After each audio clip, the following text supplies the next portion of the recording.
Jim uyg'atma xotiningni, dam olsin, kechasi bilan bolasini boqib chiqdi. Yur, ona bola o'zimiz choy tayyorlab ichamiz. Yo, nima uyg'atvosan, nima u tayyorlash kerak? Sen bilan men invalidmizmi? Yo, kelin tushgandan keyin qo'l oyog'imiz ishlamay qolganmi? Dam olsin, uxlasin. Uyg'onib quvuradi hamma ishini, nima ishi bo'lsa. Yur. Keldingmi ishingdan?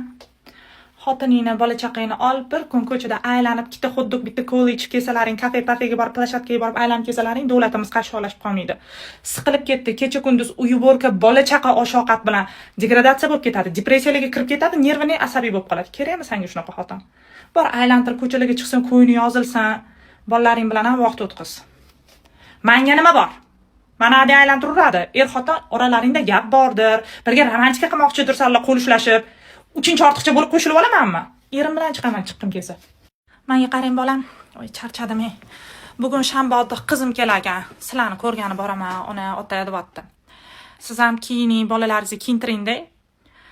Borib ota-onangizni ko'rib keling.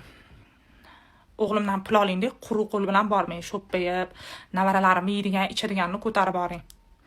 Hech nima qilib ketishingiz kerak emas. Qizim qandoq kelgan bo'lsa, shundoq ketaveradi. O'tbetni yig'ish kerak bo'lsa, ovqat qilish kerak bo'lsa, o'zimiz qilib olamiz. Siz borib ota-onangizni ko'rib keling. Ota-ona g'animat bolam.